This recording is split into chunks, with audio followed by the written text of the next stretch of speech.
all have limited time and money, and when it comes to going on adventure travels, sometimes the airfare is some of the most expensive things that we have to deal with. So today, on the Adventure Travel Show podcast, I'm going to show you things that you can do to make sure you're not paying any more than you have to when you're booking your next flights, whether for adventure, business, or other pleasures.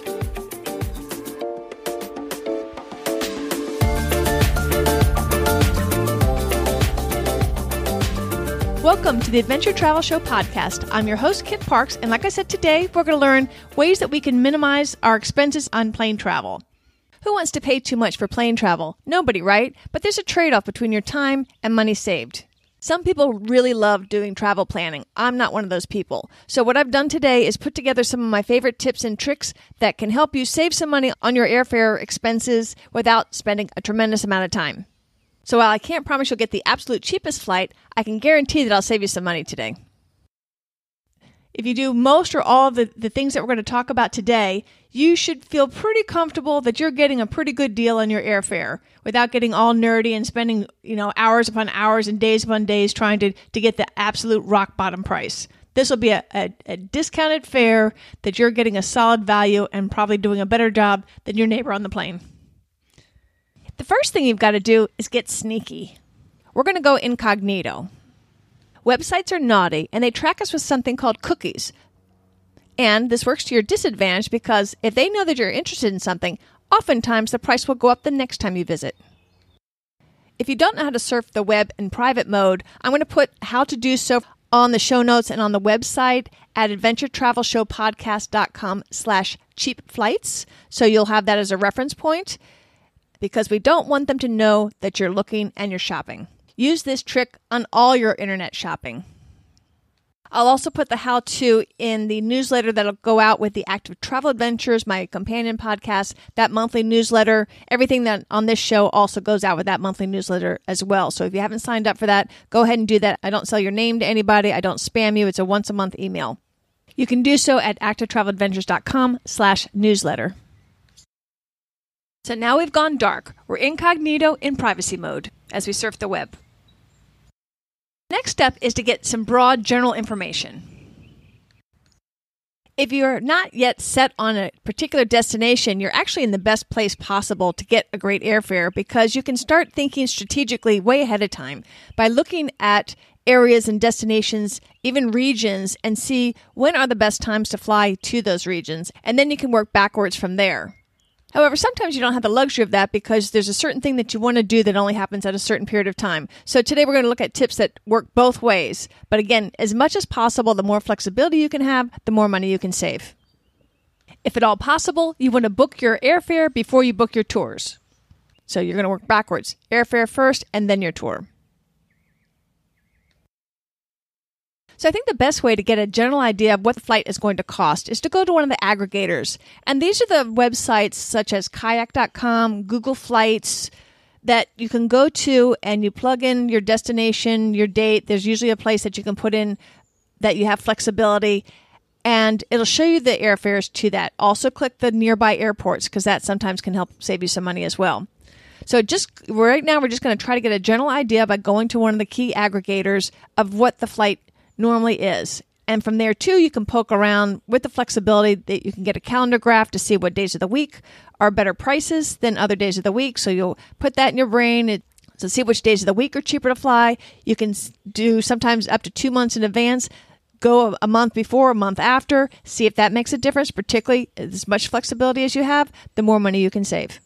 This just getting a general idea of what the prices are in the general time frame you'd like to go gives you a baseline, and you spent maybe 5 minutes. Of course, check the availability of the tour that you want to do to make sure that that one is available once you do the airfare. Because remember, the tour prices generally aren't going to change on a day-to-day basis, whereas the plane fares do. The only snafu that you might run into is certain tours may only start on a certain day, so you may have added hotel expense that may not, you have to put that into account with the plane fare savings. But at least you'll have the figures in hand to make a sound judgment. Here's another alternative. Let's say you know you want to go on an adventure and you're not really sure where to go. Here's where it can get really fun. What if instead of saying, I'm going to go do this, and then figuring out the airfares. What if you flip that and look for the airfares, look for the great deals first, and then pick an adventure to go with that? You can actually do that. If you find a great flight, and I'm going to give you some tips of websites that can do that for you, then you can go to the Active Travel Adventures podcast website, and using the search tool, you can search by that month, you can search by an activity, you can search by budget, you can search by who it's good for, whether it's solo or family or whatnot. And so that's a great way to back into a good deal. So if you find the great destination deal of getting there by your airfare cheaply, then go and find a great fun thing to do while you're there. So let's say, for example, I find a screaming deal to get to France super cheap in October, but I don't know what I want to do in October. I can go to the activetraveladventures.com website, type in October in the magnifying glass search bar, and I can see what pops up from France for October. Likewise, I could type in France or even France plus October and see what pops up. I see my favorite little town of Cassis, France pops up in France and in October. So now I've made it over to France, and I'll show you a little bit later how you can figure out how to get down to Cassis easily. Frankly, anytime you get a good deal crossing an ocean, once you get over there, there's lots of the smaller airlines that you can get around the different continents cheaply once you arrive. But we'll get into that too a little bit later as well. And another thing I like to do, and I don't think I've ever seen this anywhere, is to Google the airport that you want to fly into and then Wiki, W-I-K-I, like Wikipedia. So in our example, we're going to Google Paris Airport Wiki. And so what pops up is the Wikipedia page for Charles de Gaulle Airport in Paris. I also see, looking down a little further, that the Orly Airport, the smaller regional airport outside of Paris, is also another alternative. So I'll keep that in mind too for some of the budget airlines. So to continue our example, Charles de Gaulle Airport pops up, and I'm going to click on that. And then what you do next is you scroll down that web page, and then at the bottom, it's going to have all the airlines with direct flights into Paris. Now you've got a list of all the direct flights into Charles de Gaulle Airport in Paris. Armed with this information, you can see if your favorite carrier's there that you belong to the loyalty program. So since I'm from the United States, scrolling through the list, I see direct flights from the United States from American Airlines, United, Delta. Air France is another possibility. I also see that Norwegian Air Shuttle, which is one of the budget airlines, also has flights in, so that's going to be another one on my radar. Iceland Air often does deals, and you go through Reykjavik there, and you can also get a stopover for free at Reykjavik and have a little separate vacation en route to Paris. And then I see also there's plenty of regional airlines once I cross the pond.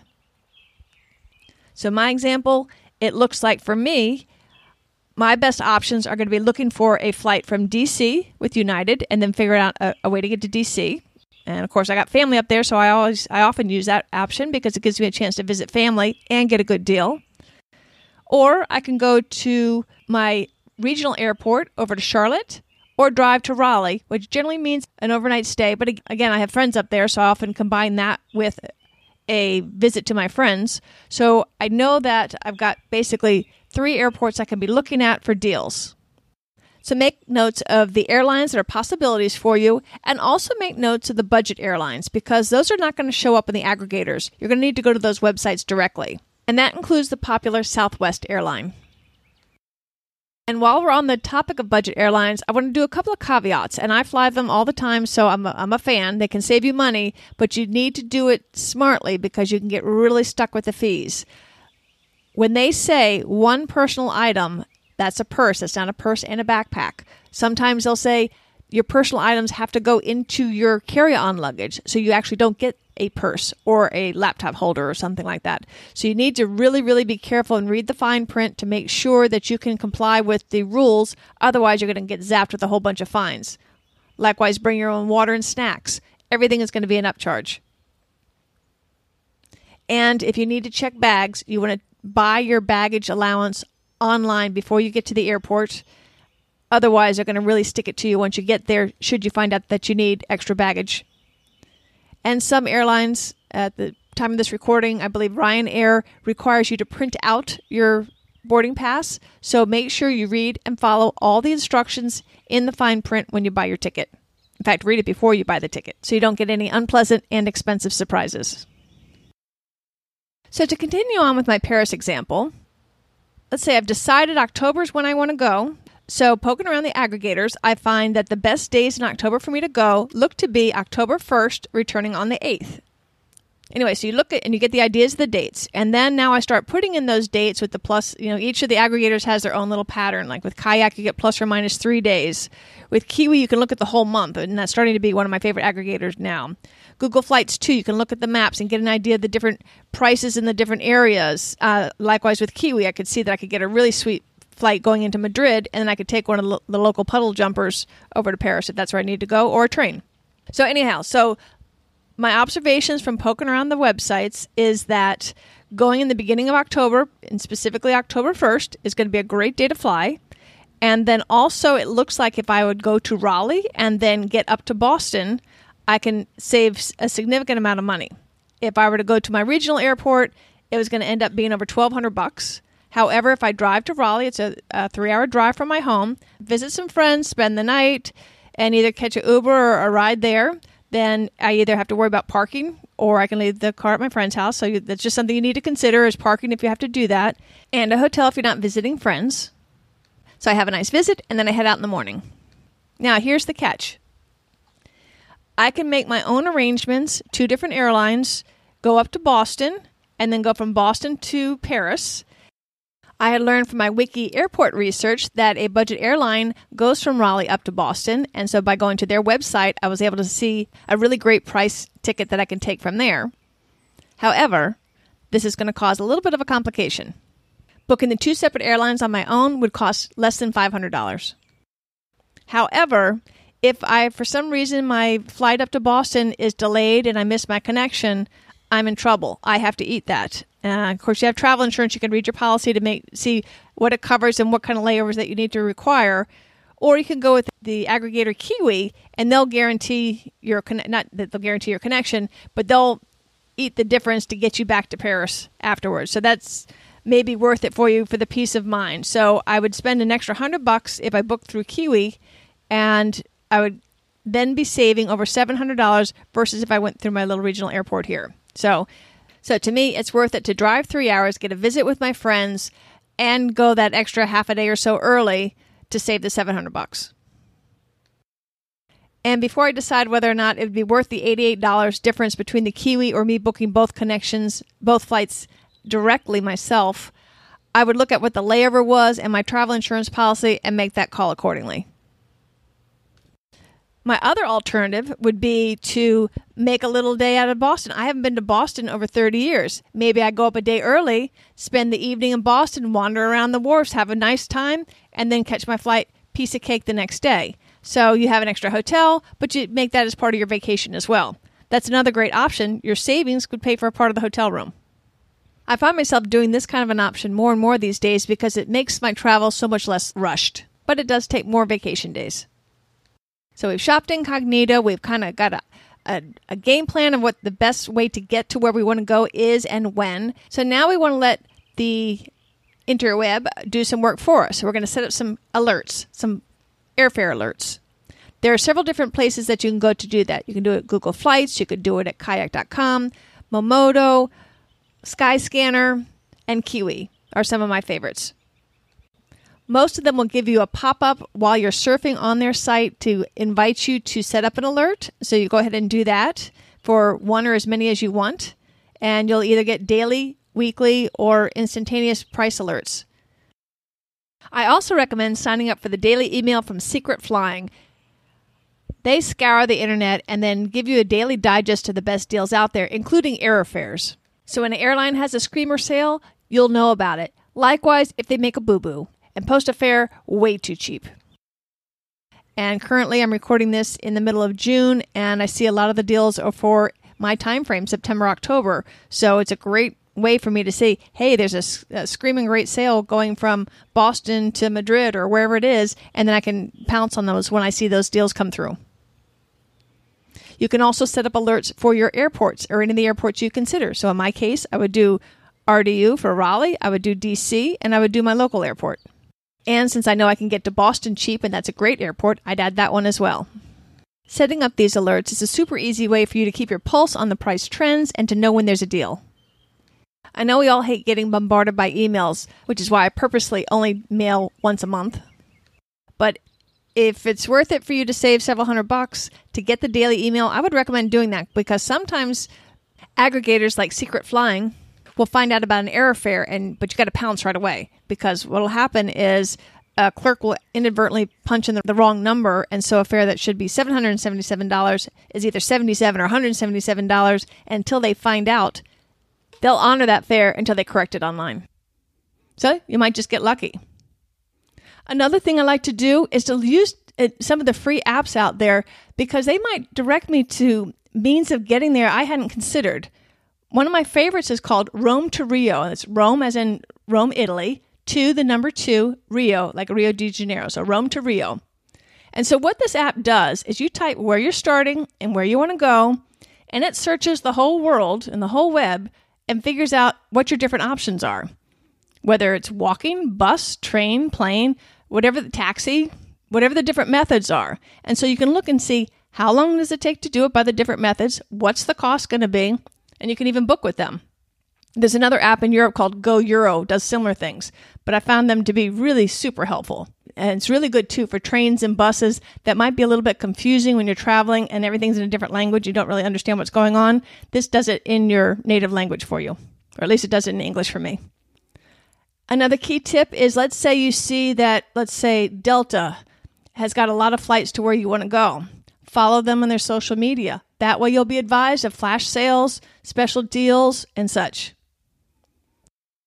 Consider altering the timing of your trip. If everybody wants to go to the same place at the same time, of course all the prices are going to be up, not just for the airfares, but for the hotels and everything else when you get there. So consider going in the shoulder season. If summer's the busy time, maybe go in spring or fall. The weather's probably going to be more pleasant, it's going to be less crowded, and you can save money. So not only is it good to be flexible with your timing, it's good to be flexible within the dates of the week that you go. Generally speaking, Tuesdays, Wednesdays, and Saturdays tend to be the cheapest days to fly. Again, you can look at the places like Google Flights and some of the aggregators to see what the price differences are, and sometimes it can be hundreds of dollars just for a one-day difference. So if you plan the expensive part, if you plan your airfare before you book the rest of your tour or whatever you're doing, so instead of your vacation going from Monday through Sunday, it goes from Tuesday through Monday. Same number of days off. There's a $200 difference for me going out on a Tuesday versus a Monday on my Paris example. And it used to be that if you booked on Tuesday night, that's when the airlines changed their fares. That hasn't been the case for at least a couple of years. Now, everything changes almost instantaneously. And like I said, they're tracking us. So you can pretty much shop any day of the week that you want to do. But you may find that certain days of the week are better to travel. And again, those are Tuesdays, Wednesdays, and Saturdays in general. Look at the little charts and they'll give you an idea you can look at a glance and see. They'll also tell you about trends as well, so you can see if the prices are going up or prices are going down. And generally speaking, you want to try to book your domestic flights. I usually try to do that about 2 months out, and certainly no less than 4 to 6 weeks out. Otherwise, they know you must go that time, and the prices tend to go up until sometimes right at the very last minute, they'll go down again if they have empty seats. But if you really have already booked other things, you can't really take advantage of that. I think the rule of thumb is generally 1 to 3 months out on domestic flights, and international flights, I generally book those around 3 months in advance. And the rule of thumb there is 2 to 8 months. If you go out way too far, they know, oh, you've got to go anyway. You've got a wedding or something, and chances are your price is going to be pretty high. Likewise, if you're traveling, when you have to be there at a certain time, be it Christmas or to hit a festival, you're probably going to be paying more than normal. If you could switch your days to not being on those key travel times, you can save yourself a lot of money. However, if you are traveling at a major holiday like Christmas or a major festival, you may find that you need to book the ticket way far in advance of these guidelines that I'm giving you here. Otherwise, there may not be availability. And you're just going to have to accept the fact that traveling during those key periods is going to be expensive. There's just too much demand. And they know they'll sell out, so they don't need to discount. But if you're willing, check the price on the actual holiday date, because often that's pretty cheap because nobody wants to travel on that day. This next one I'm kind of hesitant to bring up because it depends on how good you are with your credit cards. But if you are really good at paying off your bills on time, and when that credit card comes in, you pay it in full, and so you're not borrowing money to save money, quote unquote, and your credit is good, there are some really super travel deals on credit cards where you get huge bonus awards in order for them to get you to switch, because they figure once you've got the card, it tends to be, they call it sticky, that you tend not to go away. So there's a company like Chase. Their Sapphire card costs $95, but if you can spend $4,000 in the first 3 months, they'll give you 60,000 points. That's worth about $750 for that $95 annual fee. Of course, you don't get that every year, but at least for that first year, that's the equivalent of a pretty nice size airfare for free. I take advantage of these promotional credit cards once or twice a year. I have a business outside of the podcast where I have rental properties and all that. So I try to time these promotional credit card offers to when I have a huge insurance bill or I'm going to buy an expensive tour or something like that. So I know that I can nail that minimum in that period of time and then get my points. And then if it's a fee, I tend to cancel the card right before the year is out. I believe the credit card companies are now starting to catch on to people doing that. And that's probably going to go away in the future, but you at least have 1 or 2 times that you can do it before I think they'll stop approving you for being a flipper. About credit cards, if you use the airline's individual credit card when you book their flights, not only do you get some special perks, like usually you'll get some extra baggage allowance, you'll get discounts often on in-flight amenities like drinks or food and such, Wi-Fi. So you can get some savings there, and often they'll double your miles for that flight by using their card. Another way you can save is by booking your own connecting flights. And by that I mean, let's say, like for me, I have to always go somewhere to start getting somewhere else. So I always have at least one connection, often more, from where I live. By determining the right legs and making the connecting flights myself, on that example I gave to getting to Paris, I saved 19%, almost 20% of my ticket if I were to do it by myself. But remember, if you don't book all the flights together with the same airline or on that same ticket, you're responsible for that secondary connection if you don't make that connection. One way to work around that is to order your flights through a company called Kiwi.com, Kiwi.com, and they will take the risk for you on that. So if you think it might be a little risky, try using that website to do your order instead. Or like in my Boston example, I could spend the night in Boston, have a nice time up there, and travel the next day. In fact, that's what I did when I went to Tanzania. My girlfriend Mickey and I went and spent 3 days in Istanbul, and then continued on. That helped us get a little bit of the jet lag over with before we started our safari, and it worked out great. So I used this myself recently when I booked my trip to Morocco. If I went from where I live to Morocco, and I just looked at the airfares, it was heart-stoppingly expensive. But reverse engineering, looking at the airport Wikipedia, I was able to back in and say, there's lots of flights into DC. It's a competitive route, better prices. All I need to do is get myself to DC, and then on the back end, looking at Google Flights, I saw that it was a heck of a lot cheaper if I went into Casablanca, even though I wanted to go to Marrakesh. So then I used my Rome to Rio app, and I saw, I can take a train from the Moroccan airport in Casablanca all the way to Marrakesh where I want to be. And so by doing this intertwining these little techniques, I saved myself over $600 in less than 30 minutes. And going back to our France example, remember, I wanted to get to the little town of Cassis, my favorite town that I went to in France when I ran away from home and explored France for 6 weeks a few years ago. And so now I've found a way to get to Paris inexpensively from my difficult to fly out of place in eastern North Carolina. Now I'm in Paris. I can now use that same Rome to Rio app, and then I see, all I have to do is take a flight down to Marseille inexpensively, and then I can take a 10-minute train down to Cassis, and then I take a cab down to downtown. Sweet. Very easy. And the app itself outlined all my different options, the costs, the time, so that way I can make an intelligent decision. It tells you everything. It really, God bless the internet. It has made life so simple for us travelers to figure out all of our different options without us spending who knows how many hours trying to figure out all this junk. I love it. And it's free.